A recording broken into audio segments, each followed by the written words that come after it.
सबसे पहले मैं आपको लेकर चलती हूँ सासू जी के रूम में। दरवाजे भी बिल्कुल छोटे और खिड़कियाँ तो क्या ही बताएं, इतनी छोटी सी बनाई रहती थी। तो अब मैं आपको अपने रूम में लेकर चलती हूँ। अपनी शादी के दिन तो मैं बहुत स्माइल कर रही थी भाई, क्योंकि मुझे कोई आइडिया ही नहीं था कि ससुराल होता कैसा है, दूसरे के घर जाना क्या होता है। कितने मासूम है दोनों, जेठ जी भी और दीदी भी।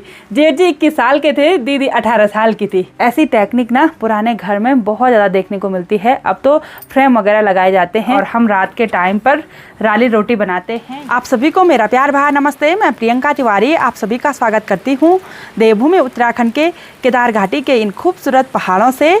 आज मैं अपने ब्लॉग की स्टार्टिंग दिन के लगभग 2 बजे से कर रही हूँ। इसी के साथ आज सुबह से मौसम कुछ इस तरह का है, लगातार झमाझम बारिश हो रही और सामने वाली पहाड़ियों पर देखिए खूब बादल छाए हुए हैं।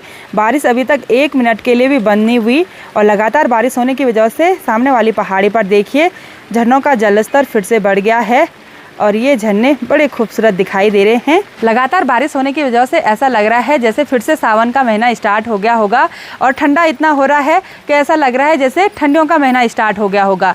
आजकल वैसे सभी गांव की दीदी भूली लोग खेतों में लवाई करने पे लगी हुई थी, लेकिन मौसम ने सारा गड़बड़ कर दिया। पहाड़ों में बस ऐसे ही होता है, जब बारिश चाहिए होती है तब होती नहीं और जब नहीं चाहिए होती है तो तब लगातार झमाझम बारिश होती है।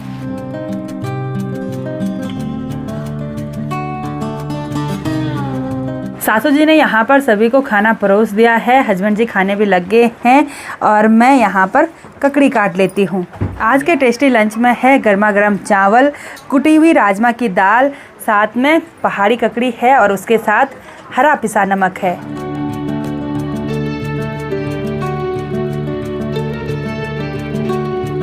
तो बरसाती पहनकर मैंने सारे बर्तन भी धो दिए हैं, यानी कि काम निपटा दिया है। और हमारे पहाड़ों में जो आग वाला किचन होता है ना, उसमें पसो यानी कि सिंक नहीं बनाया रहता है, इसलिए बाहर पे बर्तन धोने पड़ते हैं। और ठंडे पानी से ना हाथ बिल्कुल उलझ गए हैं, ठंडा इतना हो रहा है।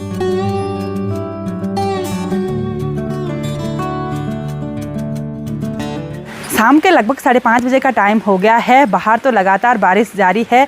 हम मस्त मज़े से आग वाले चूल्हे पर बैठे हुए थे। शाम की गर्मा गर्म चाय भी हमने पी दी। और आज जितने भी श्रद्धालु श्री केदारनाथ धाम की यात्रा करने के लिए जा रहे थे, उन सभी को सोनप्रयाग से आगे जाने नहीं दिया गया, क्योंकि सामने पर लगातार लैंडस्लाइड हो रहा है और बारिश तो केदार घाटी के लिए जैसे एक मुसीबती बन गई। तो अब इस बारिश वाले मौसम में मैं आपको अपने इस पुराने वाले घर का टूर करवाती हूँ, दिखाती हूँ इस पे कितने कमरे हैं, अंदर से ये घर कैसा दिखता है। और ये जो घर है ना, वो मेरे ससुर जी ने बनवाया था। तो इस पुराने घर से हमारा बहुत ज़्यादा लगाव है। हमारा पुराना वाला घर बाहर से कुछ इस तरह का दिखता है। इस पर 2 कमरे ऊपर हैं, यानी कि 2 बून हैं, 2 वबरे हैं, यानी कि 2 कमरे नीचे हैं, एक बरामदा है, ऊपर भी बरामदा है और एक छोटा सा कमरा यहाँ पर है, फिर एक किचन है और इधर साइड एक बड़ा सा हॉल है। तो सबसे पहले मैं आपको लेकर चलती हूँ सासू जी के रूम में। और सासू जी का कमरा ही भगवान जी का कमरा है। यह कमरा अंदर से कुछ इस तरह का दिखता है। यहाँ पर देखिए एक बड़ी सी बेड लगी हुई है, काफ़ी सारे रजाई गद्दे यहाँ पर रखे हुए हैं और सासू जी ने अपने सारे कपड़े कुछ इस तरह से बैगों में पैक कर रखे हैं। उधर साइड पर्स लटका रखे हैं। सासू जी के लिए इस रूम में टीवी भी लगी हुई है और इस रूम का जो फर्श है ना, उसकी लिपाई चिकनी मिट्टी से करी हुई है। और यहाँ पर एक बड़ा सा कुठार भी है, इसको हमारी गढ़वाली भाषा में कुठार बोलते हैं। ये लकड़ी का बना होता है और पुराने ज़माने में इसमें अनाज रखा जाता था। अभी भी शायद सासू जी ने अनाज वगैरह रखा हुआ है। और यहाँ पर सासू जी ने बैग बैग बैग रखे हुए हैं, ऐसा लग रहा है कितने बैग हैं। इधर साइड देखो, सब पे सासू जी के कपड़े हैं और इधर साइड है सत्यनारायण भगवान जी। जिस तरह से चिकनी मिट्टी की लिपाई फर्श में करी गई है, उसी तरह से दीवारों पर भी चिकनी मिट्टी की लिपाई करी गई है और बाद में इस पर चूना लगाया गया है। और यहाँ पर इस घड़ी पर मेरी अभी नज़र पड़ रही है, ये बंद हो रखी है। और यहाँ ऊपर देखिए सारी लकड़ियाँ ही लकड़ियाँ दिखाई दे रही हैं, यानी कि ये जो लकड़ियाँ हैं वो बिम का काम करती हैं। सासू जी बताती हैं कि पहले तो इन कमरों में गाय भैंस और बकरियों को बांधा करते थे, बाद में इनको थोड़ा बहुत डेकोरेट किया गया तो इंसानों के रहने लायक हो गए। और पहले क्या होता था ना, नीचे गाय भैंसों को बांधते थे और ऊपर इंसान खुद रहते थे।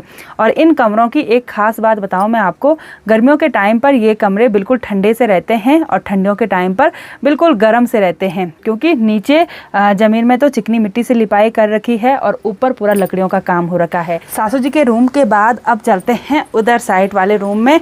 ये रूम भी सेम टू सेम सासू जी के रूम की तरह है, लेकिन यहाँ का नज़ारा थोड़ा सा चेंज है। ये देखिए जी, कुछ इस तरह का रूम है।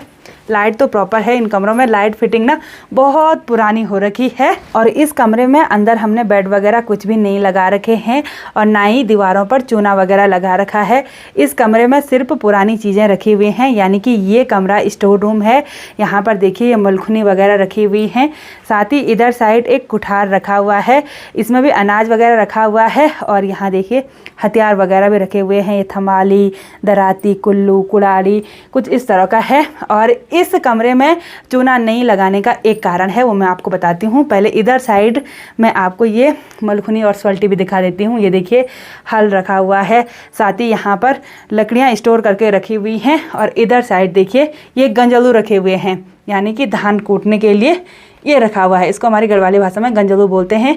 ये प्रीति की शादी का है और ये सारे पुराने हैं, बहुत सारे गंजलू हैं यहाँ। ये देखिए जी, और ये जो डंडे हैं ना, ये जो गेहूं की बालियां हैं ना, उनको कूटने के लिए रखे रहते हैं। ये भी कुछ इस तरह से स्टोर करके रखे हुए हैं। इधर साइड देखिए एक छोटी सी खिड़की भी है और यहाँ पर इसके नीचे है एक छोटा सा चूल्हा। वैसे तो सोने के लिए हमारा कमरा ऊपर वाला है, लेकिन मैं इस कमरे में बहुत बार रही हूँ। जब मेरा अभी बेटा हुआ था ना, तो जच्चा बच्चा की केयर बहुत ज़्यादा करनी होती है, इसलिए कुछ इस तरह के मिट्टी वाले घर बनाए जाते हैं। और इसीलिए इधर साइड चूना भी नहीं लगा रखा है, क्योंकि हम यहाँ पर आग जलाते थे। इधर साइड बिस्तर लगा रहता था और मैं अभी वहीं पर सोते थे। मतलब बिल्कुल केयर करनी पड़ती है, बिल्कुल गर्मी बनाए रखनी पड़ती है। और 3-4 महीने तक हम इसी कमरे में रहे थे। तो इस कमरे में सब रहे, दीदी लोग भी रहे, संध्या भी रही। मतलब ये कमरा सभी के लिए था। जिनकी डिलीवरी होती थी उसके बाद 3-4 महीने तक बच्चों के साथ इसी कमरे में रहते थे।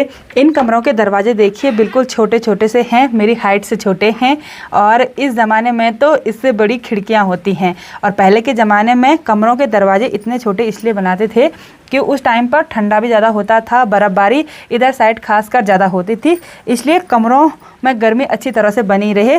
दरवाजे भी बिल्कुल छोटे और खिड़कियां तो क्या ही बताएं, इतनी छोटी सी बनाई रहती थी, सर भी बाहर नहीं जाता था उन खिड़कियों से। ये 2 रूम आप सभी लोगों को कैसे लगे आप कमेंट करके ज़रूर बताना।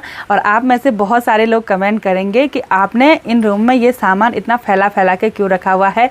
एक्चुअली ऐसा है कि सासू जी भी यहाँ पर कम ही रहती हैं, हम भी कम ही आते हैं, क्योंकि कभी देहरादून कभी त्रियुगिनान वाले घर में रहते हैं। और बाद में हम इन कमरों को अच्छी तरह से डेकोरेट करेंगे, वो आपको वीडियो के माध्यम से आगे पता चल जाएगा। बाहर भी अंधेरा होने लग गया है और अब इन सीढ़ियों के रास्ते चलते हैं ऊपर वाले फ्लोर में। और ऊपर जाने से पहले मैं इधर साइड का रूम भी आपको दिखा देती हूँ। वैसे ये रूम दिखाने लायक नहीं है, इधर साइड भी स्टोर रूम है और सीमेंट वगैरह स्टोर करके रखा हुआ है। इधर साइड वॉशरूम है, यहाँ पर एक वॉशिंग मशीन भी रखी हुई है। तो अब चलते हैं इन सीढ़ियों से ऊपर। और बारिश की वजह से इन सीढ़ियों पर भी सिर्फ पानी पानी हो रखा है। इधर ऊपर की साइड एक बड़ा सा बरामदा है और यहाँ पर सासू जी ने मंडवा वगैरह निकाल के रखा हुआ है। आज तो सुखाने के लिए हुआ नहीं, तो इन कट्टों पर पैक करके रखा हुआ है। तो अब मैं आपको अपने रूम में लेकर चलती हूँ और हमारा रूम अंदर से कुछ इस तरह का दिखता है। वैसे ये काफ़ी बड़ा रूम है, लेकिन सामान भी इस कमरे में बहुत ज़्यादा मात्रा में रखा हुआ है। यहाँ पर एक बेड लगी हुई है, इधर साइड ये गोदरेज है, इधर साइड बहुत अटैची वगैरह रखी हुई हैं और ये सारे प्रीति के ही हैं। इन पर प्रीति के कपड़े पैक हो रखे हैं। इधर साइड कुछ इस तरह के रेक भी बने हुए हैं। सासू जी ने पता नहीं क्या क्या सामान इन रेकों पे रखा हुआ है। और इधर साइड एक बक्सा है, ये मेरा बक्सा है। और इधर साइड ये जो अटैची और ये बक्सा है ना, ये प्रीति का है। प्रीति के ही कपड़े पैक हो रखे हैं। और यहाँ पर 2 अनाज के ड्रम भी रखे हुए हैं। और ये देखिए जी, इसमें क्या रखा हुआ है देखते हैं।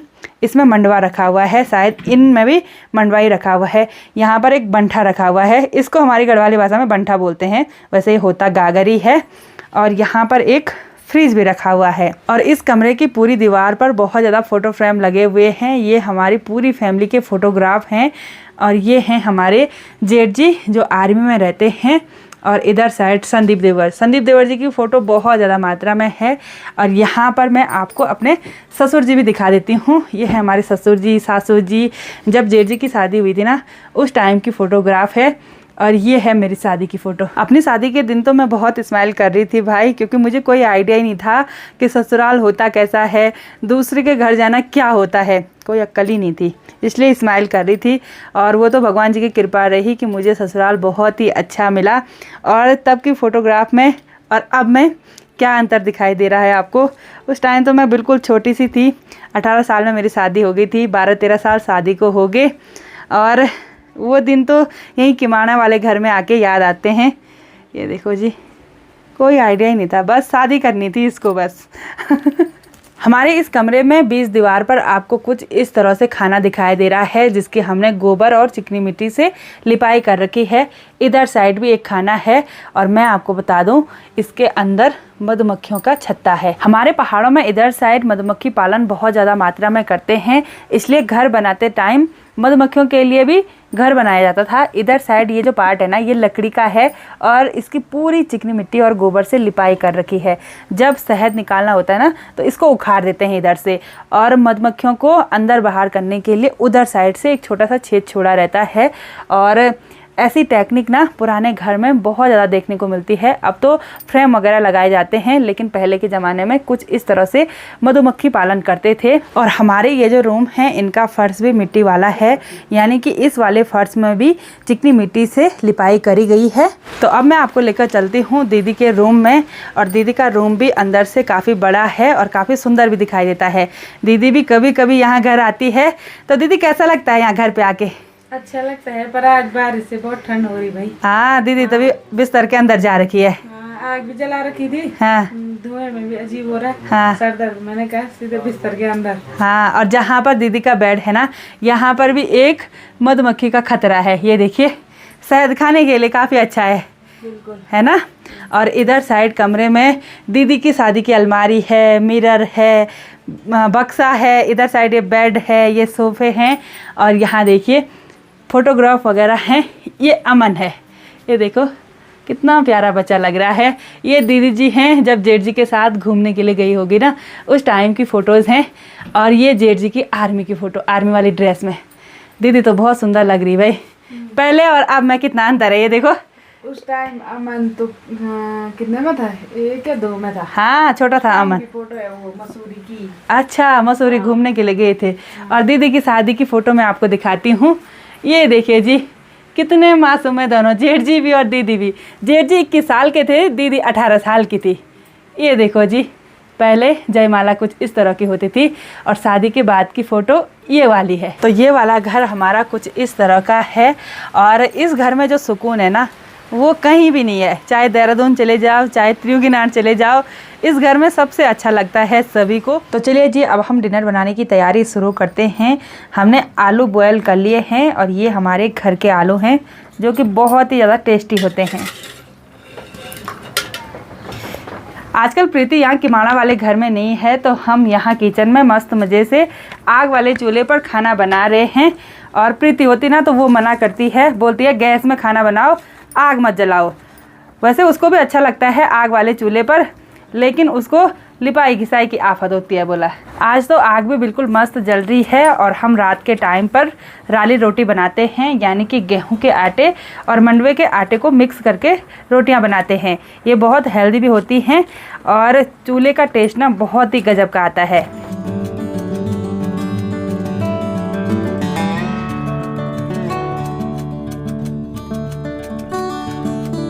तो चलिए जी, हमने आज का डिनर भी कर लिया है, और सभी फैमिली मेम्बर के साथ एक ही जगह पर रहना बहुत ही अच्छा लगता है। आजकल सासू जी भी बहुत खुश हो रखी हैं, क्योंकि उनकी बहुएं आजकल खेतों का काम करने के लिए घर आई हुई हैं। लेकिन बाहर तो बारिश बंद होने का नाम ही नहीं ले रहा है। और आपको हमारे पुराने वाले घर का होम टूर कैसा लगा, कमेंट करके आप ज़रूर बताना। और सभी को ना ये वाला घर बहुत पसंद आता है। चाहे कोई भी दो दियानी होगी ना, उनको सुकून इसी घर में मिलता है। चाहे कितने भी बड़े बड़े घर बना दो, लेकिन पुराना घर सबसे बेस्ट है। तो आज की इस वीडियो को यहीं पर एंड करते हैं। आई होप आपको वीडियो पसंद आई होगी। वीडियो पसंद आए उसको लाइक कीजिए, कमेंट कीजिए, और अपने दोस्तों के साथ शेयर कीजिए। मैं प्रियंका योगी तिवारी मिलती हूँ आपको अपनी अगली नई वीडियो में। तब तक के लिए जय देवभूमि उत्तराखंड।